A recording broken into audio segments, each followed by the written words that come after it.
Hi friends, ఎలా ఉన్నారు అందరూ? చాలా రోజుల తర్వాత వాయిస్ ఓవర్ ఇస్తున్నా. ఈరోజు వచ్చేసి మా ఆయన బర్త్డే. సో అందుకని నైట్ 12 o'clock మా తమ్ముళ్ళు చాలా కష్టపడి డెకరేషన్ చేశారు. సో పవర్ కట్ అయ్యి వర్షం పడుతుండడం వల్ల అంతా స్పాయిల్ అయిపోయింది. సో అందుకనేసి సింపుల్గా జస్ట్ కేక్ కట్ చేసుకున్నాము. ఇట్లా అనమాట, జస్ట్ సెలబ్రేట్ చేసుకున్నాం అనమాట. అంతా చాలా అప్సెట్ అయ్యాను, చాలా స్పాయిల్ అయిపోయింది అంతా మేము చేసుకున్న డెకరేషన్. కానీ మా ఆయనకు సర్ప్రైజ్ ఇచ్చాము, చాలా హ్యాపీ ఫీల్ అయ్యాడు.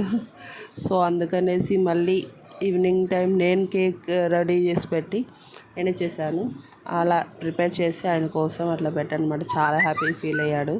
సో మా కిన్ను పాప కూడా ఎంత ఎక్సైట్మెంట్గా చూస్తుందో తనైతే. సో అది వచ్చేసి నేను స్ప్రే చేస్తుంటే ఎక్కడ దాని మీద పడుతుందని పక్కకి వెళ్ళిపోయారు ఇద్దరు.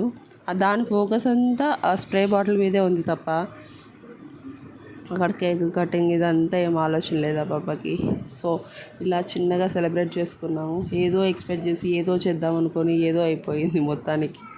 చాలా అప్సెట్ అయ్యాము. మేము చేసుకునే సెలబ్రేషన్ అంటే ఒకలాగా ప్రిపేర్ చేసుకొని ఇంకొకలాగా సెట్ అయిపోయేసరికి చాలా బాధేసింది. సో అందుకని ప్లాన్ చేసుకునేది కూడా అప్సెట్ టైప్ చేసుకున్నాము. ఇది వచ్చేసి నేను చేసిన కేక్ చాలా హ్యాపీ ఫీల్ అయ్యాడు ఆయన. సో అందుకనేసి మేము ఈ రోజుని ఇలా ఎంజాయ్ చేసాము. So please support and thank you for watching. Please like and subscribe my channel Revathi wonder.